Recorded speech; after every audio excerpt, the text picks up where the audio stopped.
ओम शांति। शुक्रिया बाबा। 20/12/2025 प्रात मुरली। ओम शांति। बाप दादा मधुबन। बाबांकर महावाक्य अच्छी मिठे बच्चे, सद्गुरु तुमମାନଙ୍କର ଭାଗ୍ୟକୁ ଶ୍ରେଷ୍ଠ କରିବା ପାଇଁ ଆସିଛନ୍ତି। ତେଣୁ ତୁମର ଚରିତ୍ର ବହୁତ ବହୁତ ରାଜକୀୟ ଅର୍ଥାତ୍ ଦିବ୍ୟ ହେବା ଦରକାର। ପ୍ରଶ୍ନ, ଡ୍ରାମାରେ କେଉଁ ପ୍ଲାନ୍ ଅର୍ଥାତ୍ ଯୋଜନା ପୂର୍ବ ନିର୍ଦ୍ଧାରିତ ଅଟେ?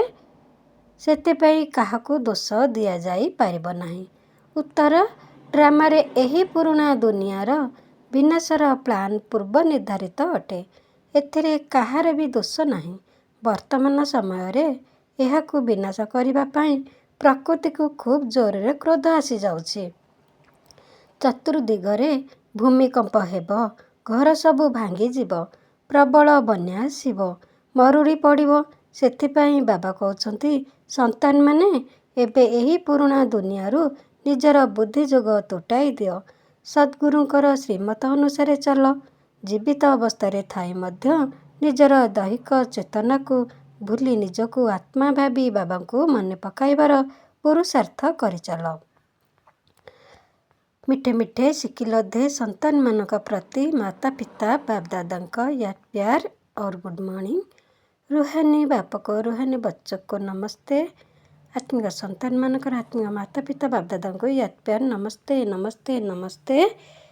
भलरे रुहंतु समस्ते। शुक्रिया बाबा। धारणा पाई मुख्य सारांश।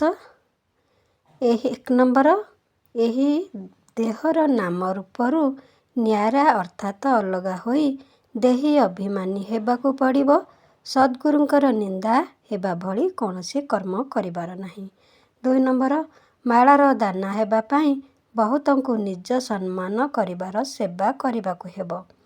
ଆନ୍ତରିକ ଖୁସିରେ ରହିବାକୁ ହେବ ଯେ ଆମେ ରାଜତ୍ୱ ନେବା ପାଇଁ ଈଶ୍ୱରୀୟ ପାଠ ପଢ଼ୁଛୁ। ଏହି ପାଠପଢ଼ା ହେଉଛି ହିଁ ନରରୁ ନାରାୟଣ ହେବା ପାଇଁ।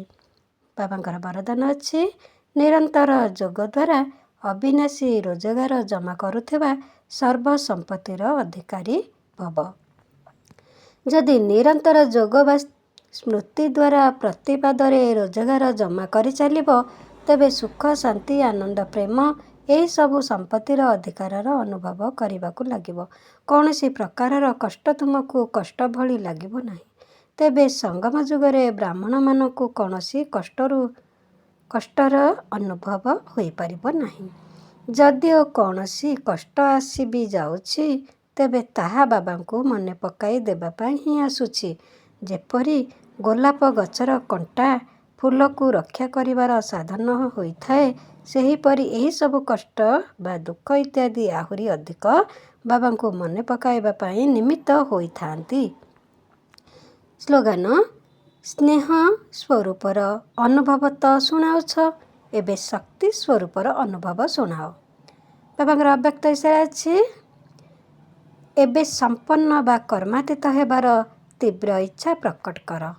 ଯେପରି ସାକାରରେ ତୁମେମାନେ ଦେଖିଲ ଯେ ଅନ୍ତିମ କର୍ମାତୀତ ସ୍ଥିତିରେ କେବଳ ଆଶୀର୍ବାଦ ଦେବାର ପାର୍ଟ ହିଁ ଥିଲା, ସନ୍ତୁଳନ ରଖିବାର ବିଶେଷତା ମଧ୍ୟ ଥିଲା ଏବଂ ଆଶୀର୍ବାଦ ଦେବାର ଚମତ୍କାରୀ ମଧ୍ୟ ଥିଲା।